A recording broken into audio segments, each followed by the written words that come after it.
Nobody saw it coming. It was Valentine's Day, a day when the world expected nothing less than a grand celebration from Travis Kelce and Taylor Swift, the power couple everyone couldn't stop talking about. Expensive gifts, a luxury dinner, maybe even a surprise engagement rumor to set the internet on fire. But as the hours ticked by, there was nothing. No paparazzi photos, no social media updates, not even a blurry fan sighting. Just silence. Online forums went wild. "Where are Taylor and Travis?" one fan tweeted, racking up thousands of likes. Speculation turned into full-blown theories. Were they secretly on a private island? Was Taylor planning a surprise for Travis? Had they escaped the public eye for a secret getaway? But then, an unexpected photo surfaced. Grainy, low quality, but unmistakable. Taylor and Travis weren't in an expensive restaurant or a lavish suite. They were walking into a small, unnoticed shelter home, arms full of bags. The internet froze. Wait, what? The buzz escalated within minutes. News outlets picked up the story, but no one had answers. Why were they there? What was in those bags? Was this a publicity stunt or something deeper? Inside the shelter, the world was different. Dim yellow lights flickered overhead, casting long shadows on the worn-down tables. The air carried a mix of warmth from home-cooked meals and the unmistakable chill of an overworked heating system struggling against the February cold. For the people inside, this wasn't Valentine's Day. It was just another night, another battle for survival. And then the door creaked open. A cold gust of wind followed as Travis Kelce stepped inside first, his broad frame momentarily blocking the entrance. Behind him, Taylor Swift, wrapped in a simple oversized coat, clutching a guitar case and a soft smile. The murmur of quiet conversations halted. Forks clinked against plates as people turned, eyes widening in disbelief. For a second, time stood still. A little girl gripping a tattered teddy bear blinked up at Taylor, her tiny voice breaking the silence. "Are you really here?" Taylor knelt down, smiling softly. "I think so." And just like that, everything changed. The silence stretched for what felt like forever. Eyes darted between Travis Kelce and Taylor Swift, disbelief hanging thick in the air. This was real.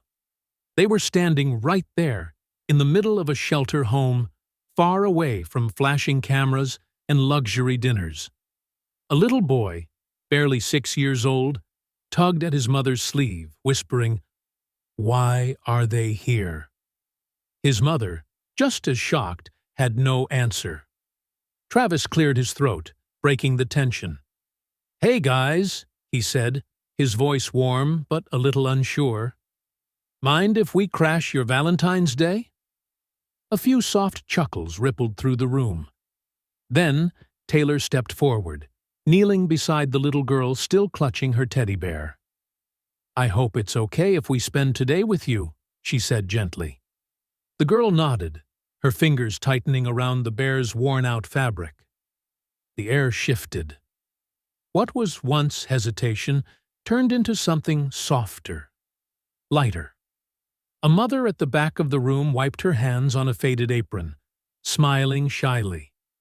An older man, wrapped in a heavy coat despite the warmth inside, gave a small nod of approval. The tension melted, not because of who they were, but because of how they showed up. No cameras, no press, just two people wanting to be here. Travis handed the bags he'd been carrying to a volunteer. "We brought a few things," he said. "Snacks, warm clothes, a little something for everyone."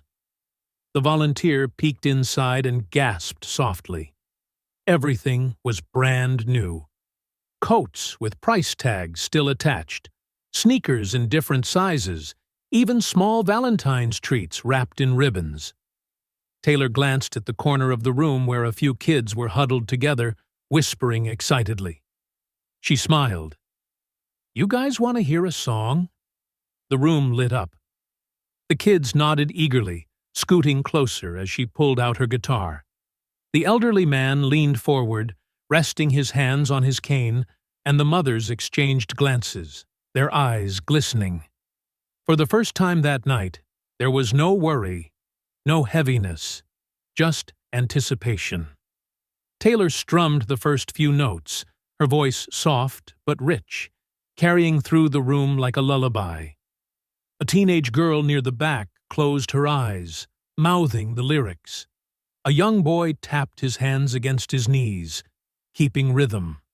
And as the song unfolded, something beautiful happened. Laughter bubbled up. The children swayed, humming along. Even the volunteers, usually overwhelmed with the struggles of their work, took a deep breath and let the music settle into their bones.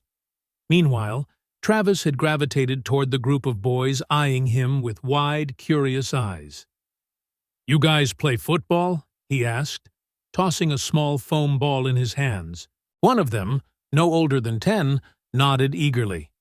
"We try, but we don't have a real ball," he admitted. His shoes had holes in the soles, his sweater a size too small. Travis crouched down, handing him the ball. "Then let's fix that." And just like that, a simple, quiet night turned into something unforgettable. The warmth of the room had settled in, laughter and music filling spaces that had once held only quiet struggle. Travis Kelce sat cross-legged on the floor. A group of kids huddled around him, passing the foam football back and forth. His deep chuckle echoed as one of the younger boys fumbled a catch, but recovered quickly, his grin wide with excitement. "You've got hands, man," Travis teased, ruffling the boy's hair. The child beamed, gripping the ball tightly. His small fingers traced the seams, as if memorizing every detail. "Do you think I could play in the NFL one day?" The question was hesitant, barely above a whisper, but in his eyes was a flicker of something rare. Hope. Travis exhaled, feeling the weight of the moment. He wasn't just answering a kid's question. He was shaping a dream. "Listen, I didn't grow up with much either," he admitted, "but I had people who believed in me. And now, I believe in you. Keep working hard, and you'll get there." The boy swallowed, nodding with wide, determined eyes. On the other side of the room, Taylor Swift was finishing a song, her voice soft, lingering in the air like a comforting hug. As the last note faded, an elderly woman clapped slowly, wiping at her eyes.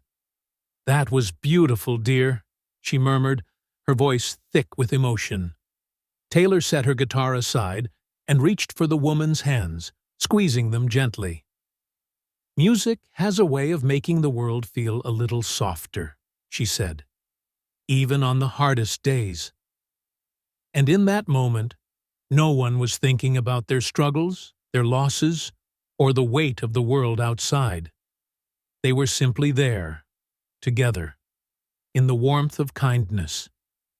The laughter in the shelter had softened, replaced by a quiet warmth that lingered in the air like the fading notes of Taylor's song.